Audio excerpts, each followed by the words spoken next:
Am I the a-hole for slowly ghosting a single mom? Recently, one of my friends/coworkers, Anna, female 27, introduced me, male 25, to one of her friends, Tara, female 23. Tara had recently moved into our town after securing a job at our company, and since she's new here, she didn't know many people aside from Anna. We met up with a few other coworkers after work one day to properly meet Tara and give her a warm welcome. Tara and I quickly became friends since we had similar sense of humor and enjoyed the same TV shows. To be completely honest, I enjoyed spending time with Tara. It didn't hurt that Tara was also quite pretty. Over the course of several weeks, we met up a few times and became closer. After a few weeks, Anna told me that Tara had feelings for me and encouraged me to make a move. I kept this in mind and made a conscious effort to be nicer to Tara. We started going hiking together, which is an activity we both enjoy, and I used it as an opportunity to show her some of the trails in our area. Around this point, Tara started dropping a lot of hints that she liked me. She began texting me more frequently, planning meetups with just the two of us, and even started sharing food she made with me. A few days ago, while chatting on a hike, Tara mentioned that her parents would be traveling abroad for the next year, and as a result, she would be looking after her 2-year-old son. She mentioned how her son would love seeing the trails we walk on, etc. I was surprised by this revelation, as I had thought I knew Tara well by this stage. I later told Anna about it, and she was already aware of Tara's situation. She mentioned that Tara had a child from a previous relationship, but reiterated that Tara genuinely liked me. While processing this new information, I started distancing myself from Tara. 2 days ago, she invited me over for a movie night, which I declined, claiming that I had family coming over even though I didn't. I've also started taking longer to respond to her text messages and sending fewer of them. When Anna asked me about our relationship and why I was becoming more distant, I explained the situation, and she said it was a terrible reason. Am I the a-hole? Edit for those wondering, Tara's kid is only staying with his grandparents while she was getting set up in a new town and job. Before she moved here, she was the primary care provider for him with support from her parents. After he moves here, she will continue to be the primary care provider. Not the a-hole. I'm not sure of the time frame here. Weeks? Months? But once things went from group outings to just you and Tara, she should have been upfront about having a kid. Even if she doesn't currently have primary custody, which sounds like her parents do. You are allowed to feel blindsided by this and to rethink the relationship. Dating a childless person is very different from dating a single mom. It's been about 2.5 months that I've known Tara. But yeah, I was blindsided pretty hard. I honestly didn't see it coming. I haven't gone completely no contact, just a lot less contact over the past week. Why can't you just be honest with her and tell her you aren't looking to be a dad to anyone right now or something? Yeah, it was crappy she didn't tell you till now, but ghosting her slowly isn't going to help either of you. Just makes you look like an a-hole. OP should be more concerned about the dishonesty from Tara. 2.5 months is way too long to mention that you have a child. 100% this. She was waiting for his feelings to be established before she said anything, which is a pretty crappy thing to do. She treated her kid like a dirty little secret and is now making a Pikachu face because she's being ghosted? Must suck to have someone pretend you don't exist. If that's how she treats her own kid, then she isn't a particularly sound emotional investment and OP should run for the hills. And you're not the a-hole for feeling blindsided and not wanting to pursue her because she had a kid or because she's letting her parents raise him. But you're the a-hole for ghosting her and not giving her the direct information that you expected her to give. Hey, I've had a lot of fun getting to know you, but I want to be clear that I'm not trying to pursue a relationship. Forgive me if I've been reading the signs wrong or given the wrong impression, but I want to be perfectly clear on where I stand, instead of just leaving you in the dark. He may as well figure out a way to say, I'm nowhere near ready to be a part of raising a child, because she's definitely going to push him with whys, when up until the child revelation, he was gung-ho on hanging out with her. She and the other work friend will give him a hard time. But no one is obligated to date a person with kids if they don't want to. Mini update. I saw Tara today at work and we chatted like we do most days, not about the kid. Not gonna lie, she was more flirty than usual. I've decided to wait till the weekend to let her know how I feel, as she has a presentation in the office tomorrow and I don't want her to worry about this. Also, for those wondering, I wouldn't consider myself to be a child-free person. I do hope to have children in the future. This was just a big surprise to me. Not sure if this changes much, but around the time Tara started talking about her son, she told me that she can tell me about him because she feels comfortable and relaxed around me. Am I the a-hole for kicking my girlfriend and her kids out and putting them in a bad spot? She's my ex-girlfriend now technically. I, 30 male, dated Julia, 25 female, for a year. She's fun and very beautiful, and I was convinced we were going to make it all work. Last month her lease ran out, and because she has a prior eviction on record and rent prices have soared recently, she wasn't able to secure another home in time. I own my own home, and since I didn't want my girlfriend and her kids to be homeless, I reluctantly agreed she could move in with me. I was somewhat on the fence about kids before, but I'd gotten along with her kids just fine all the times we'd hung out. Once they moved in, it was hell. They took over all my personal spaces, colored on my walls, made huge messes. I realized Julia does not clean up after her children well, she only did it when I'd come to visit her before. I felt like she deceived me into thinking she's a good mom. All she did once moving in was sit on the couch while her children ran wild. She also said she has no money once she moved in, and she expected me to pay for everything, for her and her 3 kids. After 3 weeks, I snapped and packed up her and the kids' stuffs while she was at work and put it in my shed. I told her we were done, and she and her kids can't stay here anymore. Where I live, you only have rights if you've lived somewhere a month. So since it was only 3 weeks, I was legally in the clear. I thought about giving her more time to find somewhere else to stay, but that would just allow her to gain tenancy, which means I would have to legally evict her, which takes forever here. She showed up screaming and banging on the door, saying I was making her and her kids homeless. I feel bad, but if I'd never let them move in, she would have been homeless anyways. I feel like Julia pretended to be someone she wasn't in order for me to support her. She says she's been depressed, but I don't think that's a good excuse to let her kids rub goldfish into my carpet. Am I the a-hole for kicking out my girlfriend and her kids before they could gain tenancy? Not the a-hole. You did the right thing because she would have been a squatter given the opportunity. She shouldn't have tried to make you support her. Not the a-hole. It's no wonder she can't find a place to stay. She's a horrible tenant and pisses off her landlords. Also sounds like a giant mooch. Considering the calculations behind how she was acting before moving in, it makes me wonder how hard she actually looked for a new place before going to OP out of desperation. Now that you mention it, I think you're right.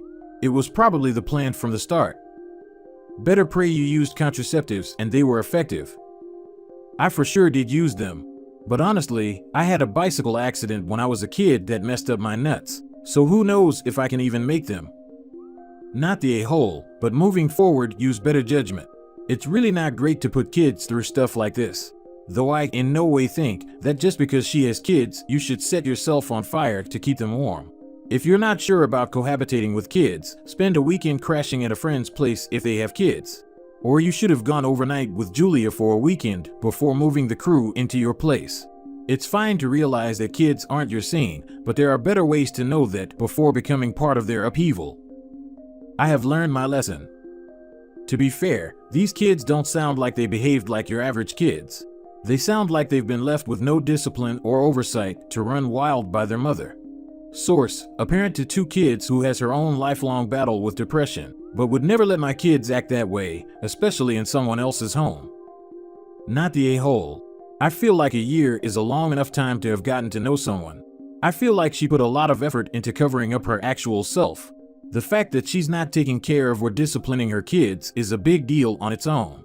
To add to that, she has no money and can't carry herself and her kids. I'm sorry, but that's not your fault. You're not obligated to take care of the children she conceived before you. She was hiding the crazy until she thought she locked in a sugar daddy. Am I the a-hole for refusing the advances of a coworker? So, I, 33 male, recently switched to a new job after leading a strike at my last one. I came in with a pretty good reputation. I'm friends with the owner, I work hard, and mostly I keep to myself. I have a coworker we'll call Jane, 23 female, who has been infatuated with me since I started. She's a cool person, sure. She's really cute, ex-stripper, and she had to tell me that, and she's a great catch for someone else. Well, I decided to join my coworkers for some drinks the other night, and she got super wasted. She made a joke of herself, in my opinion, by trying way too hard to get me to leave with her. I repeatedly shot her down, and eventually got her an Uber home. I told her that I have no interest in her like that, and I would never sleep with an intoxicated woman. She threw a fit, and I pretty much ignored her. Now everyone is saying I'm an a-hole because I wasn't sensitive about it and did not consider her feelings. This is only a temporary job while I line something else up in my field of work, but it still bothers me. I really think I did the right thing, but I'm still being called an a-hole lol, and now she's super sheepish around me. Nope. Ask the folks who are so darn concerned about her feelings why they didn't try and cut off her alcohol, or call her a cab before she got too drunk to hear and accept your first not interested, or if they're seriously suggesting you're obligated to date whoever asks. Because temp or not, that sounds like a conversation worth having with HR. Appreciate the advice. Also, it sounds like they watched you getting harassed and did nothing to intervene. Shame on them. You're not the a-hole. They probably envied him and wished she was trying to get with them instead. If that had been the case, they would have hated me worse when I wouldn't have let her leave with one of them and still gotten the girl an Uber home.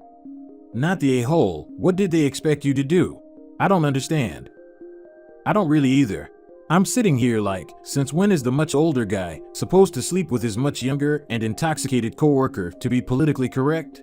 I just need to find a job in my field again ASAP lol. I'd ask them that question. Seriously, if they say anything? Ask them what you should have done. If they say been more sensitive, ask them how. Ask them for details and keep asking until they admit that you did the only decent and gentlemanly thing you could do.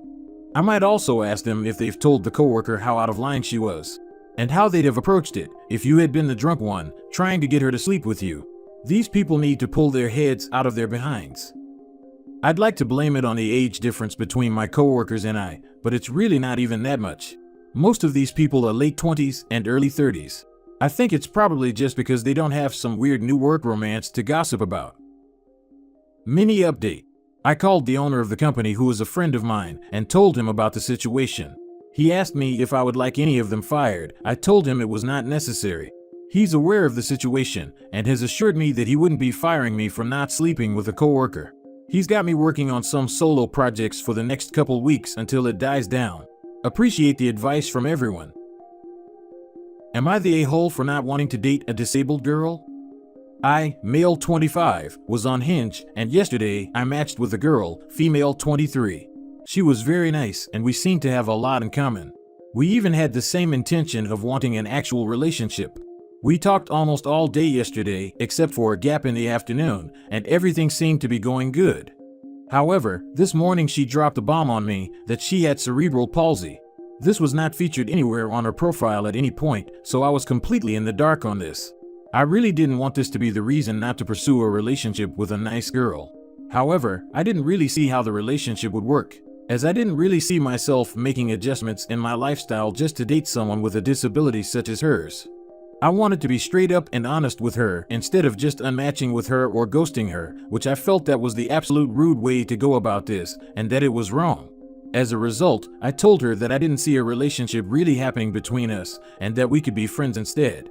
Unlikely, I know. She did not take it well. She said this was a fault in my character and that I was intentionally trying to hurt her, which I would never do. Because of this, I feel like a piece of absolute garbage as a human being. Am I justified in feeling this way? Am I the a-hole for not wanting to date someone because of a disability they have? Not exactly an a-hole, really just a bad situation. I understand her being upset, obviously, but also what are you supposed to do? First dates are interviews. You ask questions and nope out when you get to a point where it stops being worth it. Cerebral palsy is not a small thing. I understand this being a reason to stop moving forward. I don't understand how exactly to communicate that with a 0% chance of the person being told they are no longer an option due to said disability. You were honest, which is something. I don't know what else is reasonable to expect. Yeah, this is a tough situation, and I can understand her being hurt. Although I think her attack on Opie was a little unwarranted. I'm stuck between not the a-hole and no a-holes here. But either way, Opie isn't an a-hole. He isn't required to date anyone for any reason and is absolutely in the clear. He handled it as well as I believe he could have, depending on the exact content of the rejection message he sent. Not the a-hole. Listen, I understand no one has to put up info about themselves on their profiles. But they should also not be shocked when the info they didn't include is a deal breaker for someone. You can say it's ableist and you may be right, but it's also a preference, which we are allowed to have. But it's not clear in the post how her cerebral palsy affects her abilities. Some people with CP are completely wheelchair bound and struggle to feed themselves. Others, including my daughter, are completely independently mobile in all ways. My daughter would struggle to go mountain climbing, sure, but we've literally never encountered any other physical activity that she couldn't do. Info, Opie, did you get more information? Do you know relatively what level is her disability? She did say she could walk, but with a limp, and that she struggled moving her right hand.